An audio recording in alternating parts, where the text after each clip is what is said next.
જય શ્રી કૃષ્ણ. તો આજે આપણે ઉકા આતાની વાર્તા ચાલુ કરીશું, જેમાં ગામડાના વૈષ્ણવનો ભાવ અને જીવનચર્યાનો અનુભવ તથા વૈષ્ણવનો વિવેક કેવો હોય છે તે ઉકા આતાની વાર્તાઓ ઉપરથી આપણે આજે જાણીશું. વાર્તા પ્રસંગ 1. એકવાર ગામડે દેવદાસ આતાને ત્યાં ઠાકરસી ગયો. આ તો બહુ રાજી થયા. અરે ઠાકરસી, તું ક્યાંથી? ઠાકરસી કે આતા, ઘણા દીથી આવ્યો નતો, મન બહુ વળગ્યું રહેતું. એટાણે શિવનું કામ પૂરું થઈ ગયું છે એટલે મનમાં થયું કે આતા કણે 5 દી સત્સંગ કરી આવું.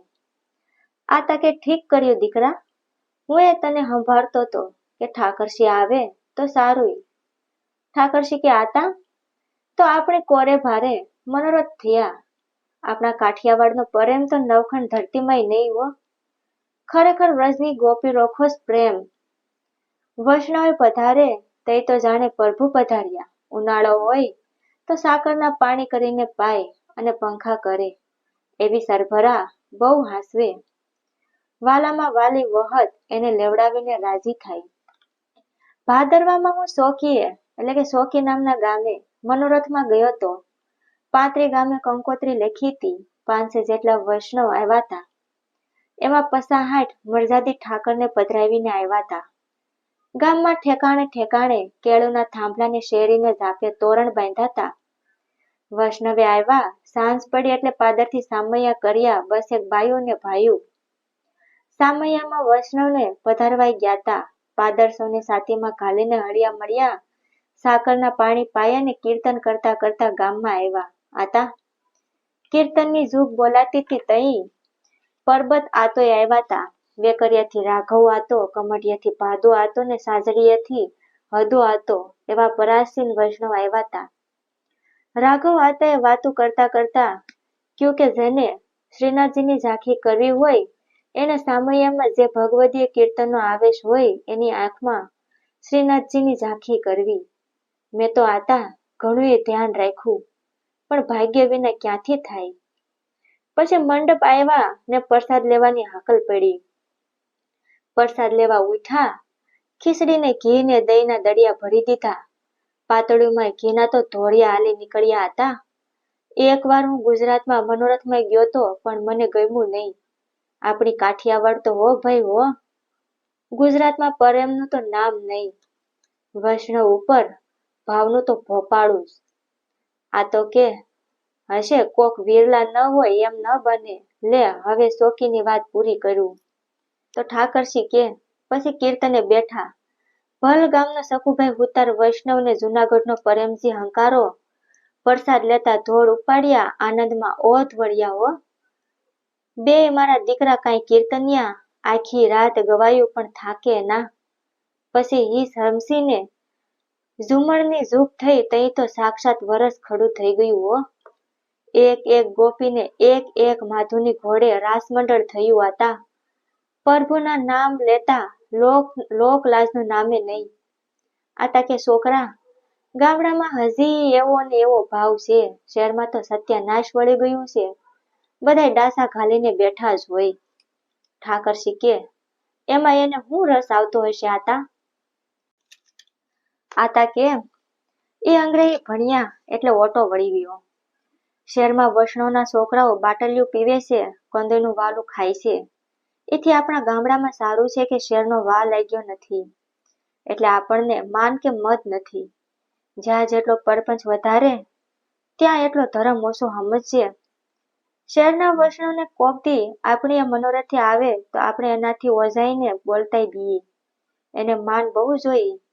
દીઠે લાગે કામોરા રોખા ને એને ભાઈ કહીને બોલાવવા જોઈએ. એક નામે તો બોલાવાય 100 ગામડિયા હાસવા હારા, પણ 7 શેરી હાસવા વસમાં. એ પ્રસાદ લેવા સૌની હારે ના બેસે. ઘરમાં કે ઓસરીમાં દરબારની જેમ બેસવામાં જોઈએ. નદીએ નાવા જોઈ તઈ કળેશો લઈને હારે જવું જોઈએ. પાથરવામાં ગોદડે ન અડે, ગાદલા પાથરી દેવા જોઈએ. દીકરા, એ પગ સંભાવે પણ પાતળ ના ઉપાડે હો. જાતા વળતા વાહન મોકલવું જોઈએ. આપણે કોકટાણે શહેરમાં ગયા હોય તો મૂંઝાઈને મરી જાય. બીજાની શું, મારી જ વાત કરું સાંભળ. હું એકવાર શહેરમાં મોટા ભાઈની આ રાતે અહુરો ગયો. ત્યાં તો સોકો પાટલો થઈ ગયેલ. વિવેક તો કર્યો કે તમે ભૂખ્યા સૂઈ રહો એ ઠીક નથી. મેં કહ્યું મને ભૂખ લાગી નથી. પછી ભગવદ વાર્તા થઈ ચૂકી એટલે મેળા ઉપર પથારી કરી દીધી. પાણીનો કરવો મૂક્યો. સવાર પડ્યું. મારે ખરસુના વેલા એવા જાગ્યો, પણ ક્યાં જવાતું હશે એ ખબર નહીં. મનમાં થયું કે પૂછી લીધું હોત તો ઠીક હતું. અડધી કલાક થઈ તોય તો જાગ્યા નહીં ને મને દબાણ બહુ થયું. પછી પડોશીની બાઈ ઉઠી તઈ મેં પૂછ્યું, બાઈ નદીએ કેની કોરથી જવાય છે? બાઈએ રસ્તો દેખાડ્યો એટલે હું નદીએ ખરસું ગયો. પછી નાયો ને આવ્યો ગામમાં. ત્યાં વૈષ્ણવ હવેલીએ દર્શને જાતા હતા એના ભેગો હુંય ગયો. મંગળા સરગાણ કરીને મોટા ભાઈ આવ્યો. રાજભોગ થઈ ગયા હતા. ભાઈ પણ આવ્યા. બે પોતાના કર્યા. પાતળું ધરી ચોખા તુવેરની દાળને રોટલાના બે ફૂલકા મૂક્યા. આપણે દાળ ચોખા ખાધેલ નહીં એટલે ઓગટ રોખા લાગે. વળી મોડા સમ ગળપણ હોય તોય ભાવે, પણ મંગાય કેમ? બે ફૂલકા ભેગા કર્યા તે એક નવાલો એટલે કે કોળિયો માંડ પૂરો થયો. ચારેક કોળિયામાં દાળ ભાતી પરાણે ખાઈ ગયો. ભૂખ લાગી હતી, ક્યાં જાઉં? મોડા તો મોડા પેટ ભેગા કર્યા. પણ બાજરાના પડીબા વિના કાંઈ પેટ ભરાય? ભાઈની વહુ રોટલી દવ કરે પણ મૂકે ત્યારે ખાવ ને. ઘણું એમ થાય કે વી પછીનો ખડકલો મૂકે તો ઉકલી જાવ, પણ મૂકે શેના? પછી એક મગજની સોપારી જેવડી લાડવી મૂકી ગયા. એ તો મોંમાં ગોતી ન જડી. પછી ખીરનો દડિયો ભરીને લાવ્યા.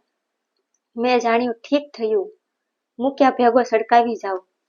ત્યાં તો બોલ્યા, હથેળી લ્યો. મેં હાથ પોળો કર્યો. માય સાપું ભરીને દીધું. મેં જાણ્યું વાનગી દીએ છે. હું કહું બહુ સારી છે એટલે દડિયો મૂકી દેશે. ત્યાં તો બોલ્યા કે અસવાવો, હાથ ધોવો. મેં કીધું થઈ રહ્યું. દી આથમી ગયો, હવે સાંજ કેમ પાડવી? બજારનું કામ થઈ જાય તો ગોંડલે પૂગી જાવ ને વાળું ભેગો થાવ છોકરા. હું દોષ નથી જોતો, હેરની એટલે કે શેરની લીલા કહું છું. વૈષ્ણવો, ઉકા આતાની વાર્તા પ્રસંગ 1 પૂર્ણ થઈ છે. વાર્તા પ્રસંગ 2 આગળના ભાગમાં કરીશું.